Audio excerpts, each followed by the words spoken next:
anyone can join as long as they pay. But if they choose not to, they better live with the consequences. Let's take a caller. You're on New World Order. What's your problem with the broad? Hey. Yes. Dwayne? Yes. Yeah, I want to talk about that Buddha guy. Okay. Man, I love that Buddha guy. I'm all about the little fat bastard. I can tell you what, that's some fucking hot shit enlightenment. I tell you what, boy, you sit under a tree, you're getting all the way to nirvana hot shit. Okay, what's your point? My wife, she says, Thornton, what you doing under that tree? And you know what I say? I'm minding my own fucking business, damn bitch. You should get some fucking enlightenment. Shut the fuck up. I'm trying to eat. I like to eat. Sit perfectly and digest. I got that book From Enlightenment to the Outhouse in 10 easy meals. It's good chicken fried steak, a bit of hog, biscuits and gravy, some greens, grits, gator, immigrant, cheese. This isn't a cooking show. I know that, bud. Give me a fucking break. How are you, Mr. Hyde fucking Mighty, with your big city ideas? Man, you come down my way and I will fuck you up, boy. Fuck you up proper. That's what fancy foreign religions will do to you, listeners. Thanks to my religion, I am a peace-loving, God-fearing American. And I'll kill or maim anyone who says otherwise, or has an alternate view of the afterlife. Once you have figured out the meaning of the universe, you can do whatever you want with life. Talking of consequences, let's find out how American investment has saved this rainforest community in Ecuador. John Sickerman has this report. John. Ecuador. I don't know where I am on the map, but wherever it is, it's high up and I feel sick. This place is driving me mad. But inside this crazy country burns the heart of a capitalist nation, as I learned recently when I met Pedro Anuncion, who is with us now. Pedro. Hello, John, and thank you from the bottom of my heart. You have helped many people with your investment. This awful virgin rainforest was holding my people back. They had nowhere to develop. Now, thanks to your country's brave investment, we have stripped back the forest and built a factory that enriches uranium, lead, mercury, coca. That's beautiful. Is the factory beautiful? That was my favorite script. America is number one. You have brought so many jobs that help make a proud people self-sufficient. I hope one day to meet this woman, Bonnie, Knight. I love your American TV and your three candy bars and a sugar cereal with marshmallows in the shape of ants and Kama Sutra position. So the people own the factory? One of them does, yes. Who? Me. Like I said, John, thank you. If you ever need something, you let me know. I got some rebel fighters who fuck people up for you. I got women who can suck and steal off the trade tables on my private jet. I got great flow, man. Listen, baby, you need someone killed. Theo Bello told me we like hermanos now. Well, as you can see, the people are very excited here in Ecuador with the changes we have brought about to this community. Fantastic!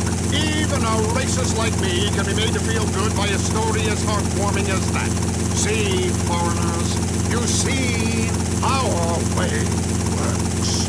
Let's head to the roads. Hello, you're on New World Order. What's your point? Oh, yeah, this is Michelle calling from the Midwest. Hello, Michelle. Hi, Wayne. I'm a big fan of the show. Listen, I've been listening to it for years and never gone abroad. Oh, no, I just want to thank you. You saved my life and my virginity. Thanks, Michelle. Because if I'd gone abroad, I probably would have been murdered or raped or worse. I just get scared just thinking about it. You saved my life, and I've been saving myself for you, Dwayne. I love you. I'm ready for you. I'm a woman. Oh, take me. Oh, jeez. How old are you, Michelle? I'm 47, but I'm clean, and I'm ready, and I make such a great potato casserole. We can just lie in it on the bed. Okay, next caller. Who's on the boat? Nope. No one. Let's go to another news segment. Heinrich Havelock is on the ground in Quadibamb, in Quadibin, in butt-fuck nowhere in Venezuela. Heinrich. Yeah, thanks. Heinrich Havelock here with Chief Brown. Tell me how the free market has helped you, Chief. Call me Phil. Okay, so, how is life as indigenous chief? Well, as you can see, there's not much forest left here, thanks to the great chainsaws the Americans left us. Whereas before my people lived in equality and harmony with nature, now I am the boss man. I get to sleep with all the women of my tribe, while husbands must return to like me and let me win and go. That's great. Now we build condos, chain stores, mega churches. Soon todos los turistas come and see me sleep with all the women from around the world. Me have grande carro, me have thunder, I am knight of rose, I have big slow. Heinrich, can I interrupt for a second? Shut up, you dirtbag throwback. So, let me get this straight. You mean this guy was a savage and now has got a real sense of morality? Yeah, he's gone from a system of stacked equality to one of progress to ruthless competition. That is magnificent! And you'll have more time down there if this pledge drive doesn't get cooking. It may be a while before we wire you some more money. Thank you, Heinrich. That's all we have time for. And just next time on New World Order, remember, love your country, don't question politicians, especially when they have a winning smile and great hair. And you'll be part of the New World Order. This is VCPR. I'm Jonathan Freeloader. Next up is a show that aired at Vice City back in the 40s and shows what happens when companies underwrite radio. It's a rebroadcast of Moorhead Rides Again, a show that was a favorite of arsonists and conservationists alike. It's something we dug up from the archives and thought you might enjoy. Now, honestly, we're just trying to fill time, and we've run out of money. This is VCPR, offering top-quality entertainment for all ages and literacy rates. Moorhead Rides Again! Gordon Moorhead and the Exploding Breasts. This episode of Moorhead Rides Again is brought to you by the Vice City Broadcasting System in association with the Friendly Napalm Company of Florida. Because when you need to clear the bush, our napalm is your best friend. First, let me ask you something. How would you like to have a beautiful bronze medal of membership to show you're a special friend of Gordon Moorhead and a bona fide member of his new 1946 Public Protection Team? A medal you'll be so proud of to show your friends. You'll want to carry it with you wherever you go, just like a real Medal of Honor. It has a swell picture of Gordon Moorland on it, catching a crook, and also pictures of his buddies, Molly Malmsteen and the Chief. It contains special symbols, including letters and numbers that tell you important things, which is true of many other things, including books and dogs. But wait, it has an even more special feature on the back. The most exciting thing of all about your bronze medal of membership to the Public Protection Team is a real lead bullet. Don't believe us? Suck it and see. That distinctive lead taste proves it's real. Lead is full of nutrients. Just ask any bad guy filled full of the stuff by Gerald Moorhead. They soon stop acting bad after they've been dosed up with lead, and you will too. Here's how you can get one absolutely free. Just go to your nearest Friendly Napalm Company in Florida dealer and get your dad to buy 300 gallons of the good stuff. And you'll get an application to join the Public Protection Team right away. All you need to do is fill it in and get your dad to send a check for $10 payable to Napalm Promotions Incorporated. And before you know it, you'll be fighting crime in the burgeoning metropolis of Vice Beach or down in the islands with George Moorcock and the gang. That's right, it won't cost you a penny. So what are you waiting for? As Jeremy Moorhead himself would say, you know who I am. I'm your chance to repent on the way downstairs. Bang, bang, bang. And now to Gordon Moorhead in Moorhead Rides Again. Gordon Moorhead and the Exploding Breasts. Last time, Moorhead was in Vice Beach, looking for a fisherman who had gone missing. The fisherman's daughter was explaining the circumstances of his disappearance. Then suddenly a shot rang out. The daughter was dead. Moorhead and Molly Malmsteen were immediately on the case. Moorhead was confident he knew who had just committed this dastardly act. Gordon? No! She's dead. Are you okay, Gordon? How you bearing up? I mean, that woman was just killed while you were speaking to her. I feel faint and a little scared. That's because you're a woman. Calm down. Oh! You don't have to go and get crawls, but I guess I deserved it. Gordon, you're incredible. I feel much better knowing you're here. Who shot her? Oh! There. Now I'm better. Helps a man think. Molly, I understand that being a woman, your interests are more in cookery than murder, so I'll make it simple. I bet you're thinking it was the same criminal gang who was holding the old fisherman. Why, yes. Yeah, that's why you'll never be a man. It wasn't. It wasn't? No. So who shot this fisherman's daughter? I did. You? But, why? The fact is, Molly, there are a lot of things you don't understand with that darn poisonous estrogen coursing willy-nilly through your veins. With her father missing, that girl was now an orphan, and a girl without parents is 5 times more likely to end up a prostitute, a fallen woman who ruins American marriages, or worse. Oh, that's terrible. I know, so I shot her and threw the heater in the river. I saved her from herself, and the rest of society from the kind of filth that preys on the loins of American men. Gordon, you're so brave. Only a man would know such things. What about the fisherman? I'll tell you what, with his only daughter dead, those kidnappers who have taken the fisherman have no one to blackmail. They'll soon have to release him. When they do, we'll be ready. Gordon, you're amazing.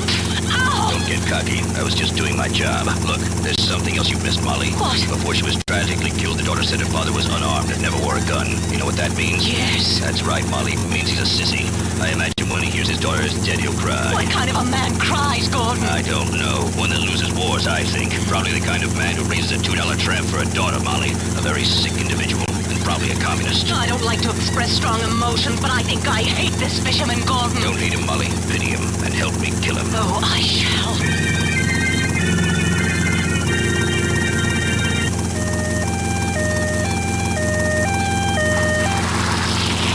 Looks like the chief has shown up. What a surprise. The cops get here after the real crime fighting's done. Go ahead, Miss Malmsteen. I thought I told you 2 clowns to stop meddling in police business. Listen to me, Chief. I respect you, but the fact is, without me, this town would be over before it's even begun. Vice Beach should be a peaceful place full of genuine people and Americans. But while searching for this fisherman, we've uncovered a ring of illegal communists and almost worse, a man who was leading girls into a life of hideous and unmentionable vice. Good on you, Moorhead. You're the best man in this place. You've got my backing, whatever you do. Kill whoever you think necessary. Thanks, Chief. You're a good cop in a difficult situation. But Moorhead, tell me, what men are doing these terrible things in our lovely new town? Not men, Chief. Man. One man. Who? A missing fisherman. He's faked his death to put us off the scent. The fisherman, of course, killing his own daughter. Moorhead, I know we've had our differences in the past, but the city needs you. Our burgeoning beachside community could be ruined by this sort of scandal. You have to bring this man to justice, whatever it takes. I shall, Chief. You know you can count on me. He's probably hiding in a swamp somewhere. Yeah, Moorhead, firstly, we don't say swamp. We say attractive wetland countryside right on your doorstep should you decide to move to our beautiful part of the world. Sorry. Secondly, if you're heading into the swamp, you'll probably need some help. Me? Help? I'm Gordon Moorhead, not some rusky chief. I mean this kind of help. Friendly napalm. It's great for all your tree and flesh-burning needs. Ooh, you mean friendly napalm is great at fighting crime as well as all the other handy uses it can be put to? That's right, I do. As a policeman and a father and a proud American who served in 2 wars. Amen. I use friendly napalm for all my napalm needs. There's nothing like a substance that sticks to your skin and roasts you alive to make you rethink your current political or economic system. Cheers, Chief. See you later.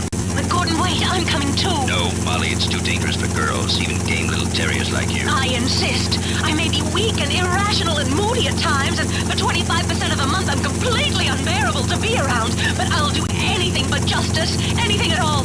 Besides, who else are you gonna talk to? You're right, Molly. You're a good kid for a dame. Oh, that's smart. Let's go, Gordon. Do you think we'll ever make it out of this crazy hellhole? I don't know, but I know I'm a man, and I know you're a woman, and I know there are things I'd like to say to you. Swell things, real things, but now ain't the time. This is too serious. All of Vice Beach is under threat. This calls for Moorhead to ride again. Later that evening, in the murky recesses of a swamp. These wetlands sure are swampy and undeveloped. Sure. Now will you be quiet? Okay, sorry. Yeah, I wish Pablo were here to help us. His Mexican cunning would really be useful in a situation like this. Yes, he's foreign, but occasionally quite useful. Exactly. Hey, what's that noise? What noise? There, that whistling. It's Pablo! Pablo, you old dog. Ah, buenas noches, amigo. Buenas noches, señorita Malmsteen. Pablo, what are you doing here? Oh, Pablo no can say, señorita. But since you asked, I was searching for the souls of my ancestors. But I thought you were Mexican. Why would they be buried in Florida? Yeah, that's true. They're not here. Hey, would you like a tortilla chip? Pablo, this is no time for eating. Vice Beach is under threat. A vicious murderer, pimp, and communist is on the loose in these beautiful wetlands right on our doorstep. And we've got to find him and bring him to justice. But Gordon, what kind of idiot would hide in these awful swamps? I mean, he's full of alligators and snakes and sea cow poo-poo. Who would live anywhere near this dump out of choice? You foreigners don't know much. You're a primitive, Pablo, but you're a good man. This gem of a city is exotic and relaxing once you get over the man-eating reptiles, shark-infested waters, and tropical diseases. But enough of that. How do we catch this guy? We split up and search the swamps. Pristine wetlands. Whatever. And when we find him, amigos, then and only then, we bring him to justice and drink tequila. It's crazy, but it just might work. See, by the spirits of my ancestors, we find this crazy killer. You Americanos and my people are friends forever. Oh, forever. Ah! Let's split up. Molly, you better cut across that swampy bush and swim the waterways. It's safer. Pablo and I will stick together on the dry path. Come on. This real estate market ruin killer must be here somewhere. I mean, what kind of sick man would try to ruin Vice Beach's reputation? It's awful. Help! Help! Who's that? I'm a humble fisherman. I've broken my leg and I've been stuck here for 2 days. Oh, hey, wait! You're the one who's been causing all this trouble. Listen, lady, I'm really in a lot of pain. Can you get me some help? You've been trying to ruin the city, bring down condo prices and infest it with communists. I don't know what you're talking about. My name's Pete Banbury. I've fished these waters for 20 years. All I do is I fish and try to raise my daughter right. Well, Pete, there's some good news. Gordon Moorhead saved your daughter from turning to a life of ruining families and being a prostitute. Really? But she wants to be a school teacher, not a hooker. What are you talking about? A teacher? Not anymore, she doesn't. Why not? She's dead. Oh, no. Please, no. I can't handle it. First my leg, now this. Oh, you crying? Of course I'm crying. My only daughter's dead. What kind of a man are you? Oh, I bet you're a communist. Get some help. My leg's going green and I'm going into shock. Help! Gordon, he's got me and he's tearing at my clothes. I am not. I prefer thin girls. Please, I need help. Not so fast, you sick scumbag. First you turn your own daughter into a cheap whore, and then you join the Communist Party, and now you're attacking my assistant, the delectable but slightly portly Molly Moundstein. But I'm going to kill you if it's the last thing I do. Oh, please, no. I don't know what you're talking about. Gordon, he's had a gun. No, I haven't. Bullets don't work on a man this criminally insane. They will just make him stronger. What should we do, Pablo? You're full of cunning. See,